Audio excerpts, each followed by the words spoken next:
So this is Shining Force 3. This is the other, like, holy grail on the Saturn for a lot of people.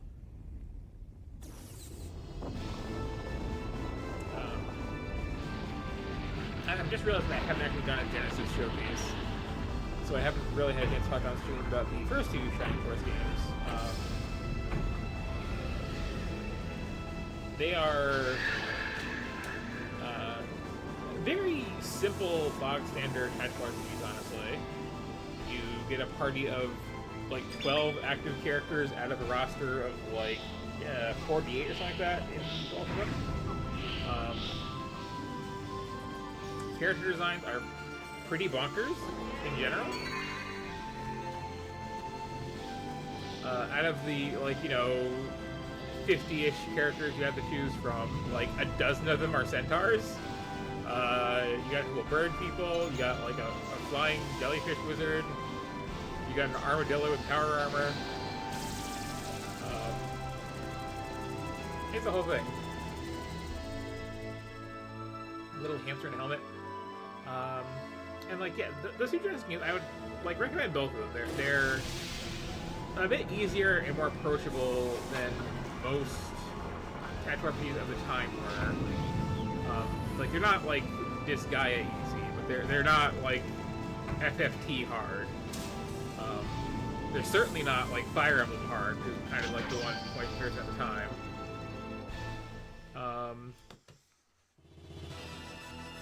But yeah, we had this on the Saturn here. Which is a very ambitious game, like many things on this platform are.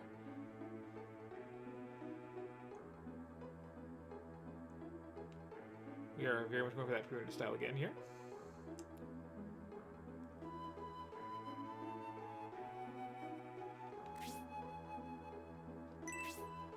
And this sort of framing device is common to the series.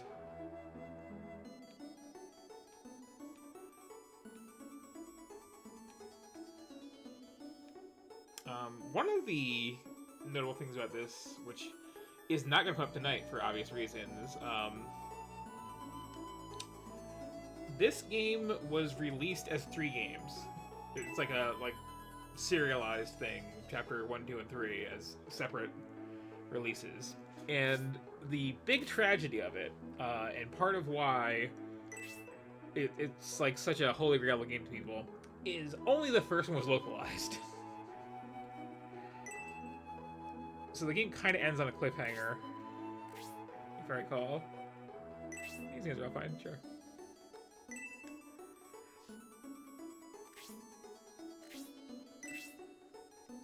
And if I recall, all 3 games that are Shining Force 3 are like a different character's perspective with like simultaneous narratives. So there's like, you play through the first one, and then you import your save data, and then like, based on choices you made, that character doing different stuff while you're playing this game, which is neat. It loses a lot when you just have the first disc of it, though, because that's all they localized.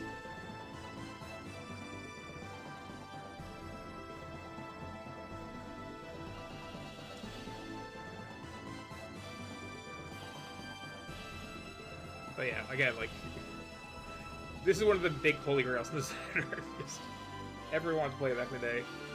Could not find a copy of even the bit that was localized.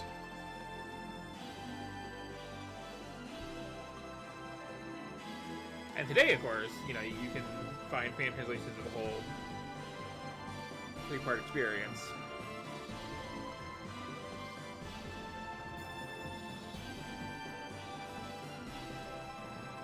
Well, again, like, I don't like the look of this compared to the two on Genesis. They had a real charming art direction to them.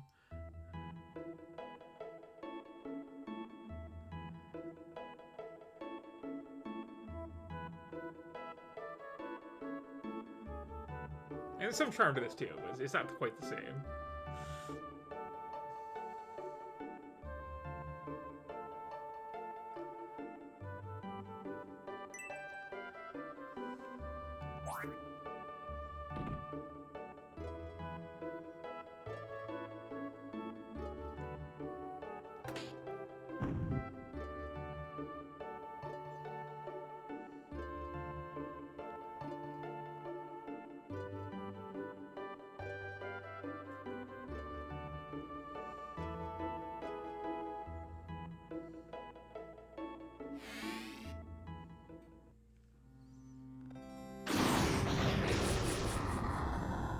good text box.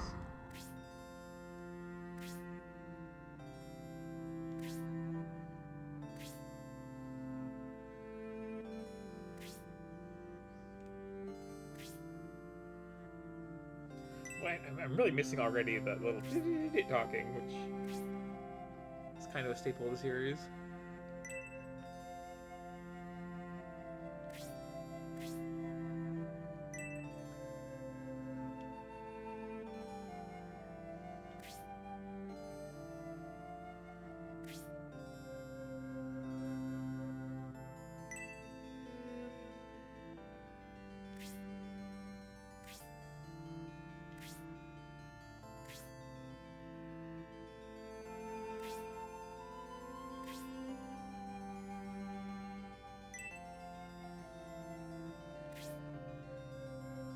Yeah, like a shameful amount of my Saturn library. Like, I've owned this for years.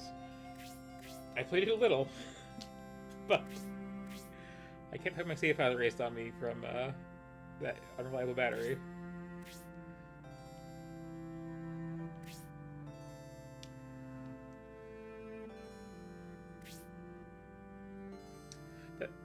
You look like a child with a fake beard. I just have to point that out.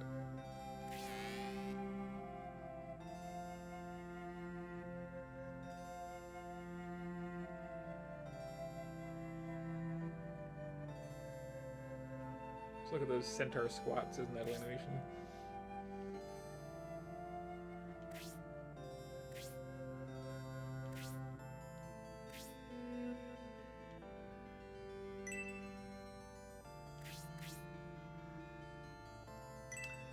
You're gonna get back to my point about like working designs, localization. This is one of the few games that are RV adjacent on that system that they didn't work on, and there's a dryness.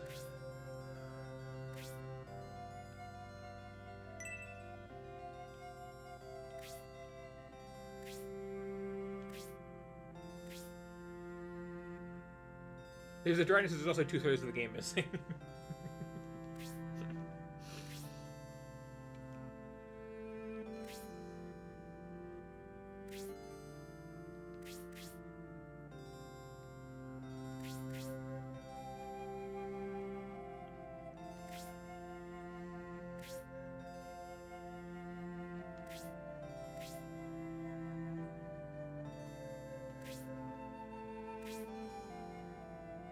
That just might be part of the reason that like the PlayStation pulled ahead as well as it did. Is one of the big selling points of the PlayStation 2 developers is it just had a C++ compiler. The N64 did not. I believe the Saturn also did not. They were still doing everything in assembly, which when you have like a whole CD-based game full of text, that is daunting for localization.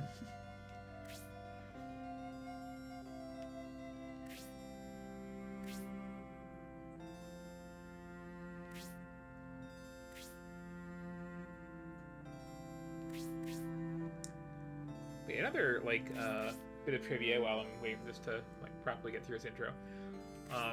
So Camelot, the developer of the Shining series, very well beloved. They kind of stopped making games like this, and people who aren't in the know wonder whatever happened to them. And the answer to whatever happened to them, they got tapped to start doing the Mario sports games. So, like, you know, Mario Tennis and golf and blah, blah, blah. Those are all the developers of the Shining Force. Which makes me more interested to try them at some point, because, like, it is a charming developer. They've been, like, very happy with just that for the last couple decades now.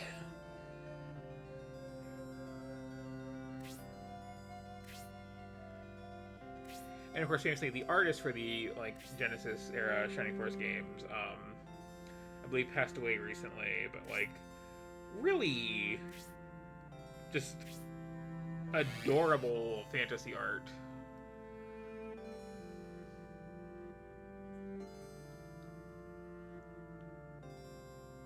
Worth checking out any like art book you come across, or just playing those games.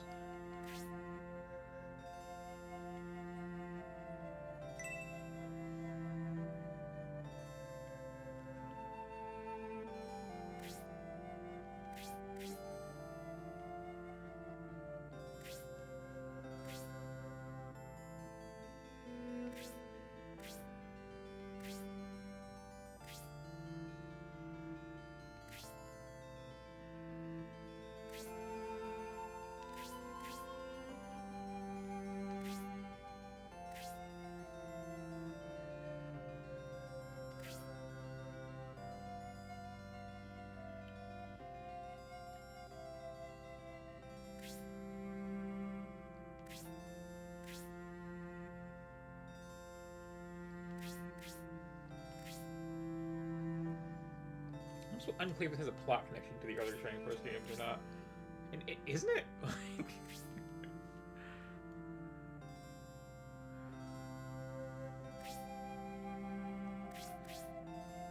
because again, it's weird how these games tend to be connected. Like,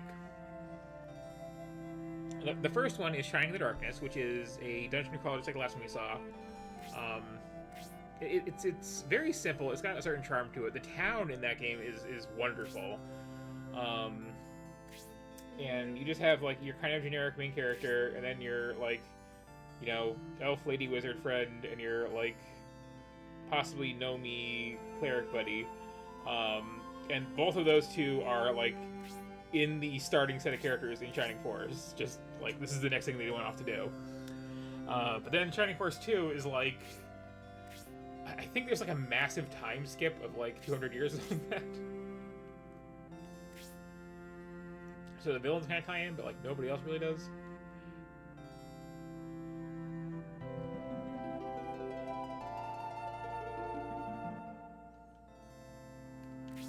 Okay, so let me acquaint myself with some controls here. I do like how all of these games have these like little animated iconography for menus and such.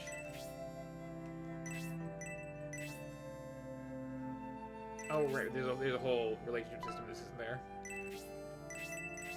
It's been a bit since I picked this one up.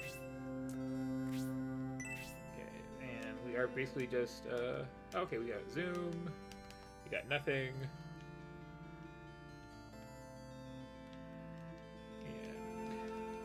Shoulder buttons, rotate camera. Okay, all set.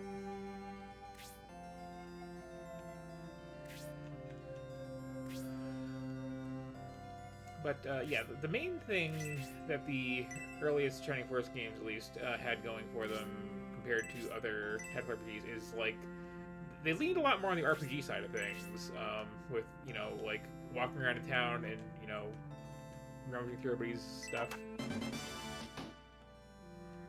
Finding gold in their cupboards. Excuse me. This is a Shining Force game. This is a bookshelf. That's more like it.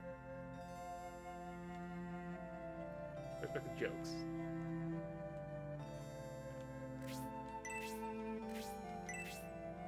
Oh, this weird perspective is...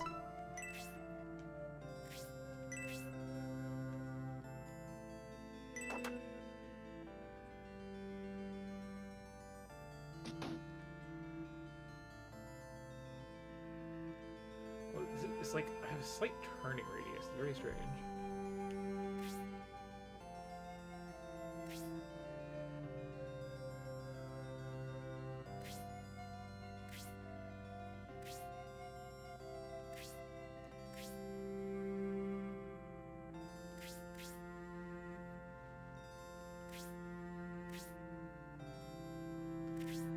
A lot of characters in this that are, like, referencing characters from the first couple games, but like I don't know, it's not quite pulling it off the same charm.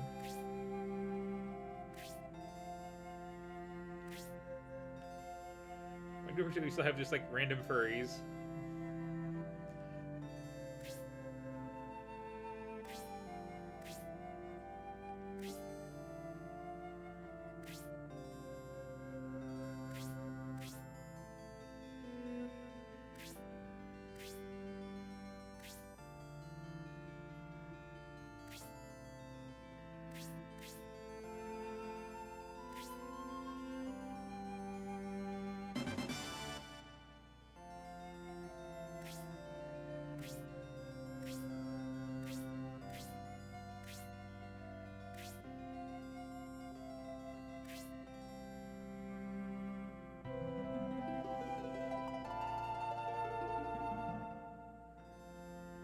Probably kind of picking up like a lot of party members very quickly. That's kind of the thing.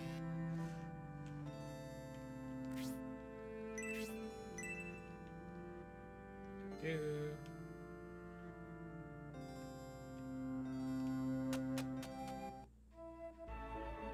could put her on upstairs, couldn't I?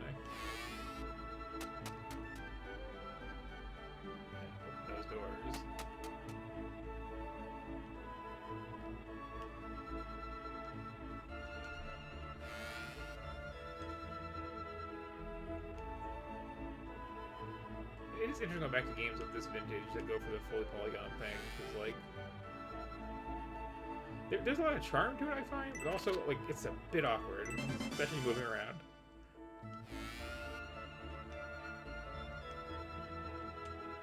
I do appreciate the free camera though. That's...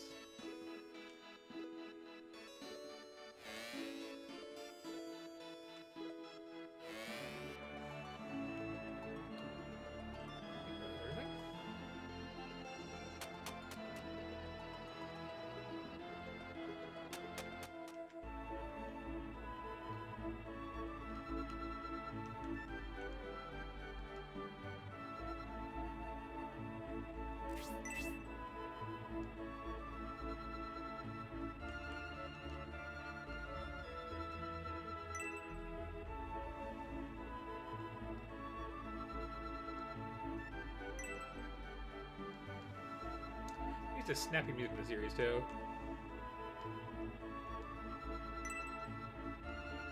Hopefully it gets better in combat.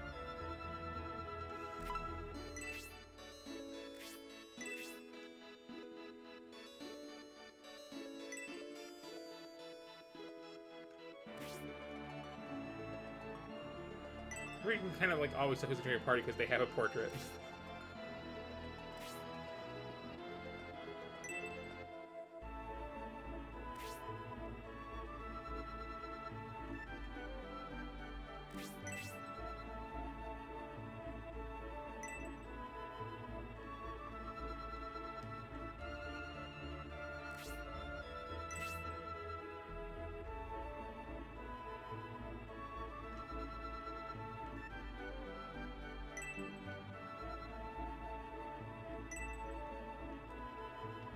I talk to you. Leave me alone.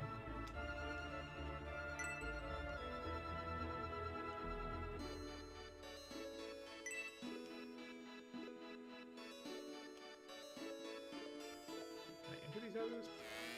I can.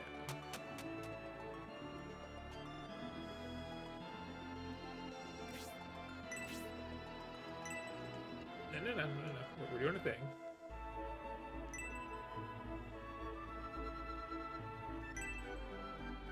I don't want tutorials, I want funny books.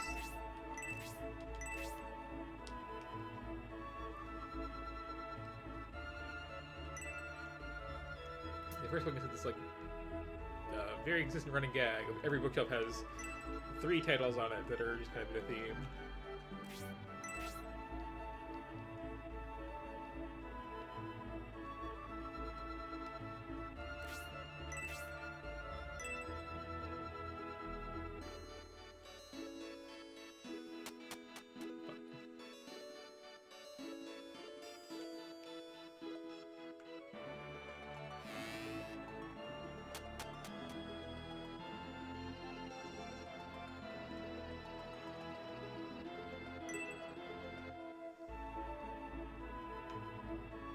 I was gonna think of it like pretty much the only console to have a significant amount of like, you know, 3D polygonal stuff and never like have a joystick. I guess there is the one for the special controller just for knights, but I've never understood that one.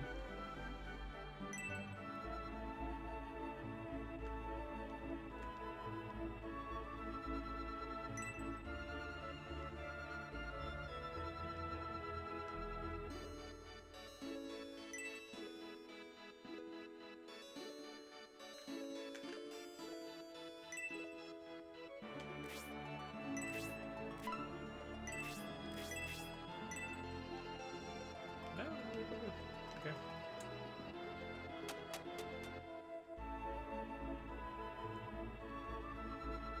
Wander around town then.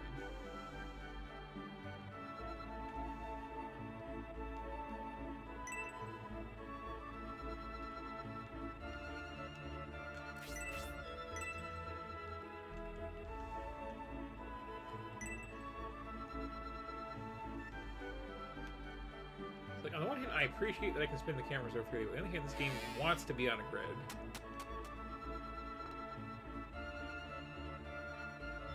It really wants me to be moving on a grid.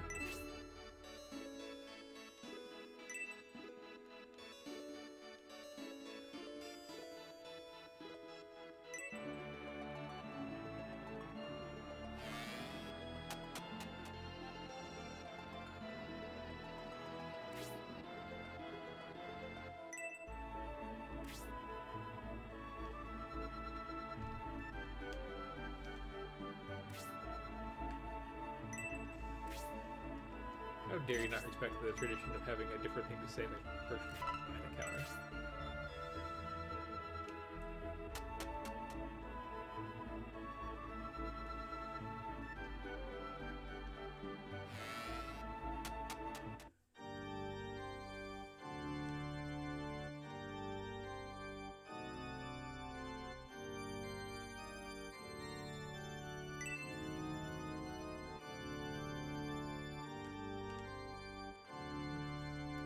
Not you.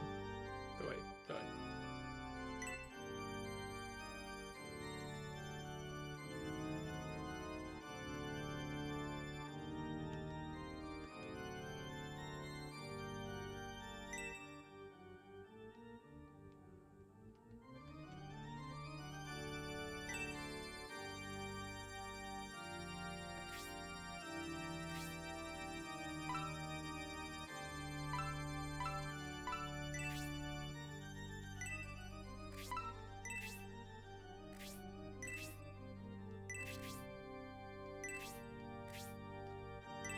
Oh, okay. Weird. Okay.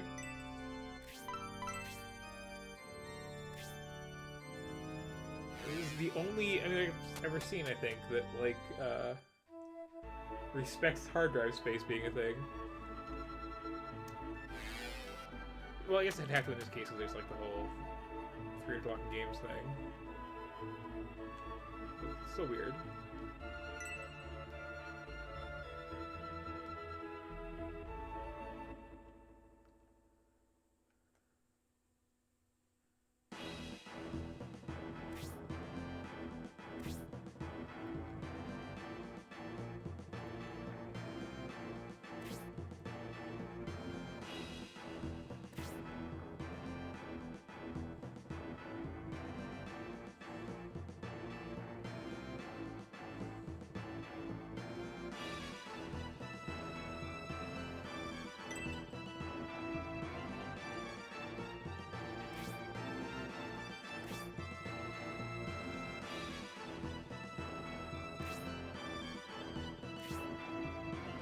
So, okay, I could just play with save states, but if I want to play through the full game of this, I do have to clear off space on my virtual hard drive.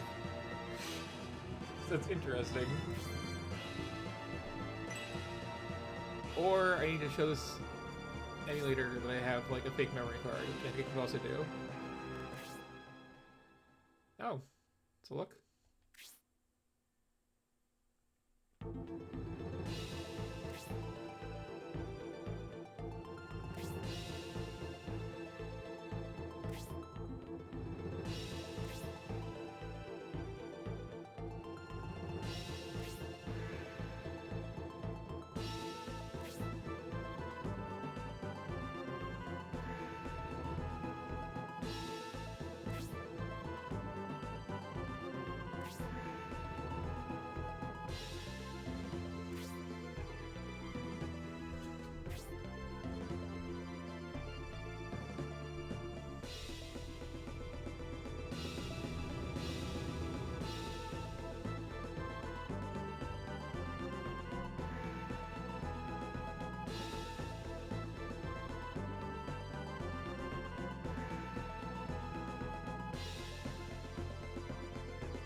Say in general, I don't particularly miss the pre-rendered sprite one.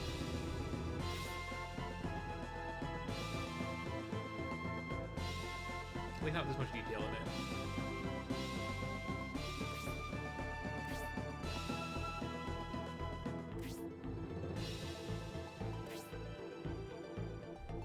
I have a lot of love for, like, the Final Fantasy VII low poly character models thing. And of course, you know, like 2D sprites on a 3D background is a classic, but, like, not like this.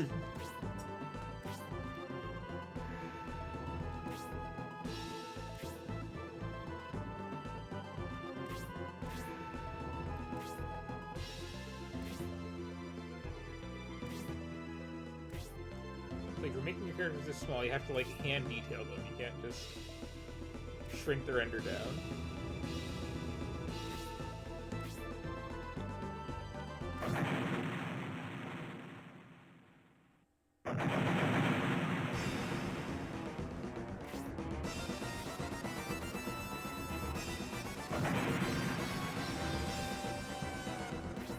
sound is picking up.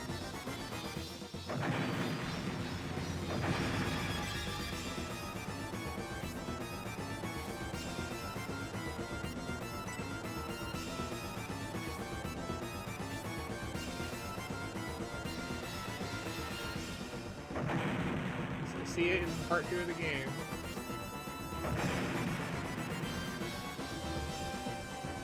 How about before that?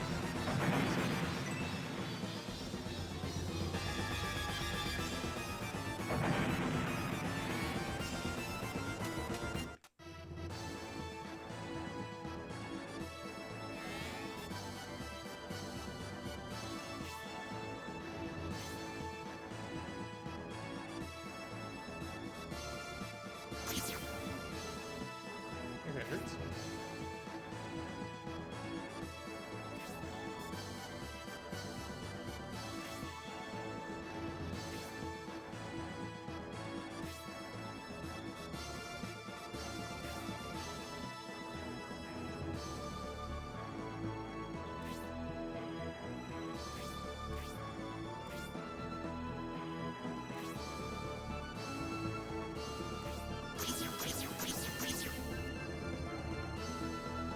I think it's more like 12 people at a time, yes. Okay.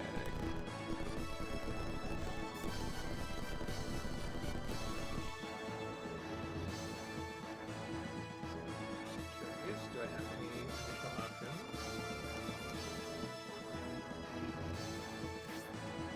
Do I have good range on this spell? No, I have Shining Force range on this spell, okay.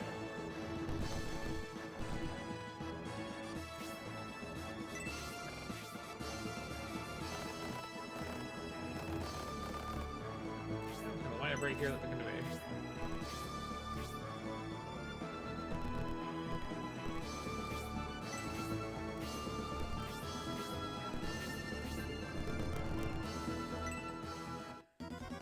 Okay, where do? Oh.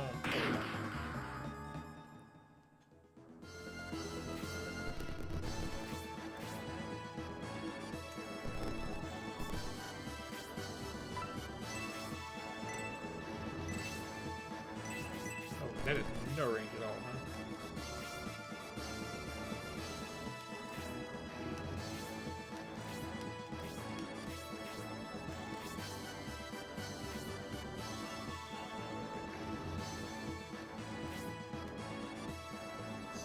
Can't get behind her, you are,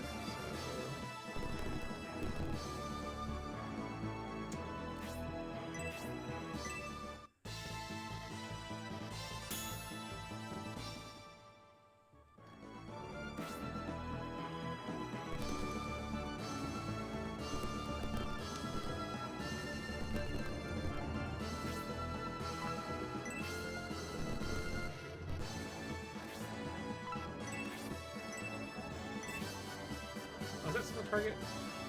Yeah. Here I come. I think the higher level stuff's a really good game.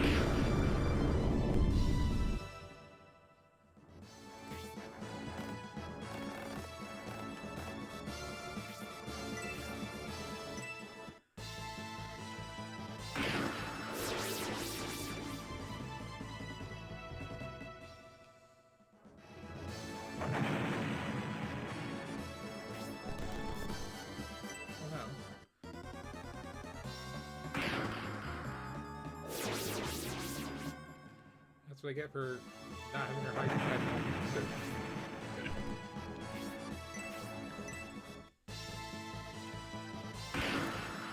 Yeah, I can plan that.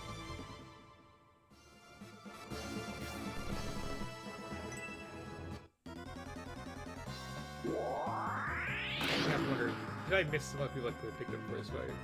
Because that is kind of the thing with this series.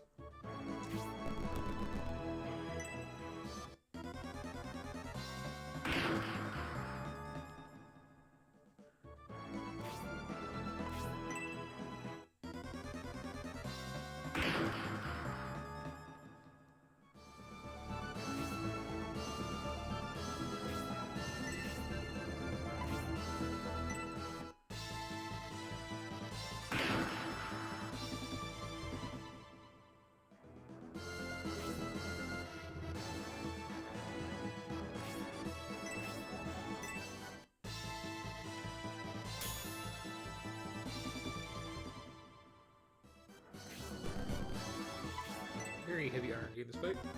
And it would be nice if I could save you.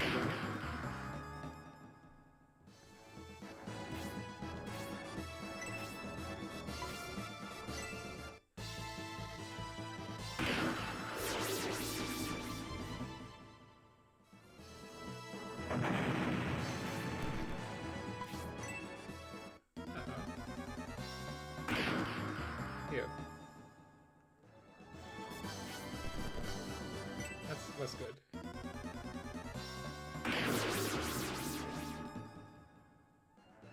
Is this the end? Oh, that's the voice acting.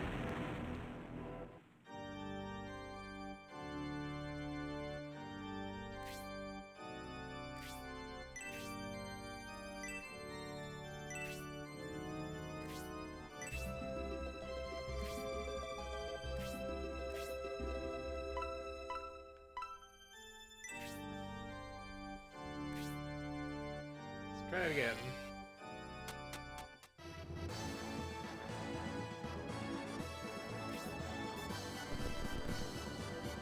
If I recall, the way this series has to work, like, you do keep your experience if you lose in a fight, like Dragon Warrior style.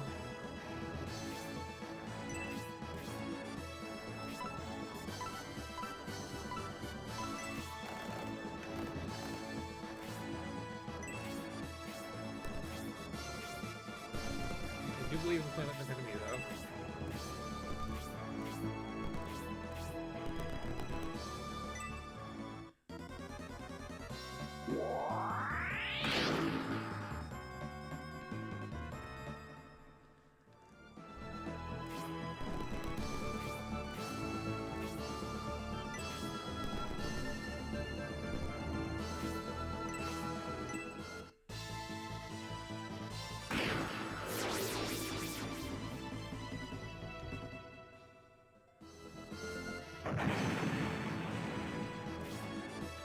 Here's kind of a facing mechanic.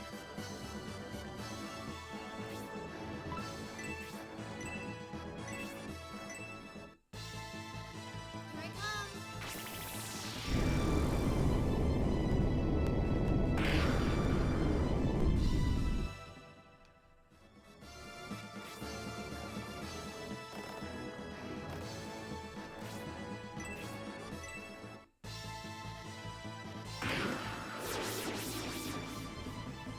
Much better.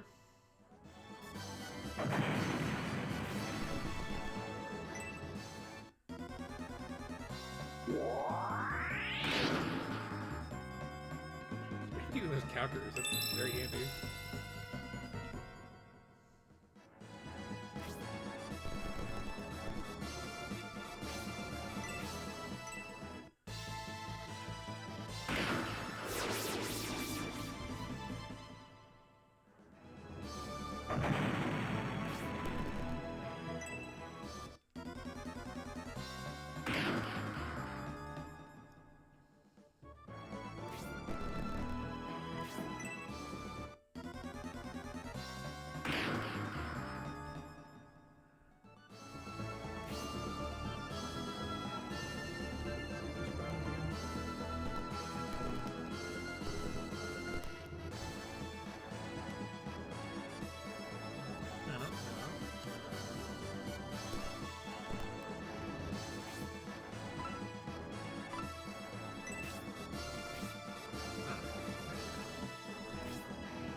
Pretty sure it's very hard to get healed experience in the Nightcore series.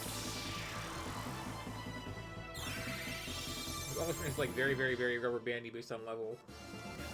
And people who need to be healed usually aren't people who are super low level.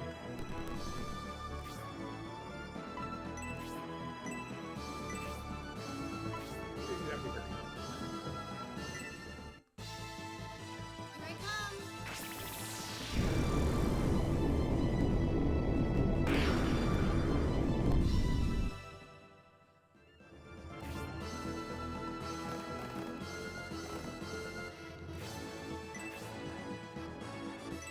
I'm gonna... Ha!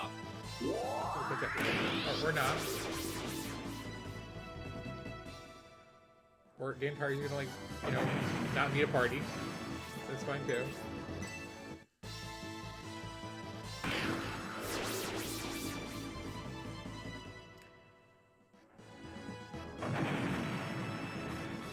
Yeah, the music is very disappointing in this.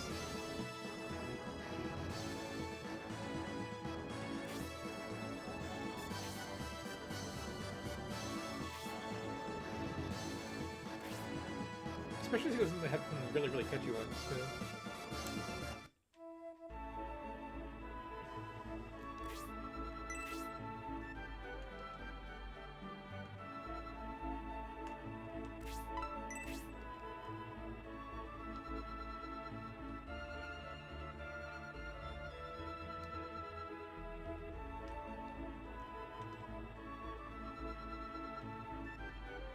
So we can find that person who had a portrait.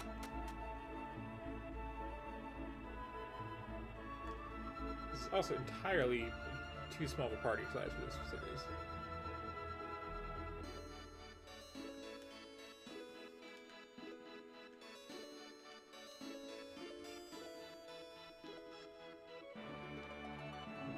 Uh-huh.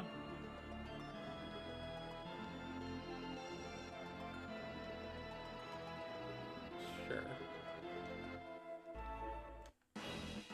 Oh no.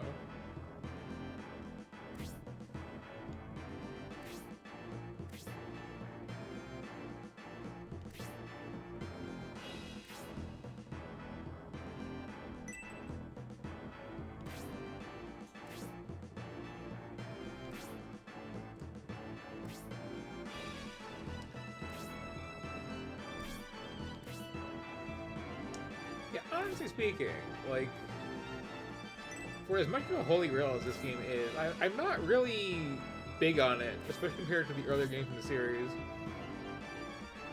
I'd like to take some time to, like, play through the whole thing, the whole, like, multi-character perspective thing going on and all that, but, like, it looks kind of terrible and it sounds kind of terrible. In a series where, like, a big part of the appeal is just, like, a really just colorfully weird cast of characters. And the little close-ups in the fight, which, like, you know, just low poly models don't do it for me. At least not here.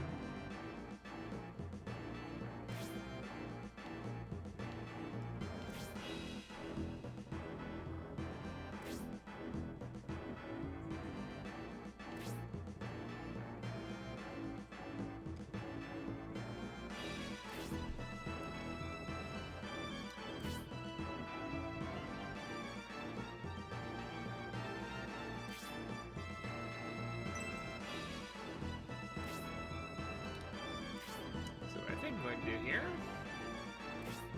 Especially if I can't, like, properly save it. For wacky reasons. So, well, first I'll keep my eyes on the prize. Okay, can I talk to the one NPC in here? Who looks joiny? No. Okay. So that's a taste of that. Again, I find it kind of overrated.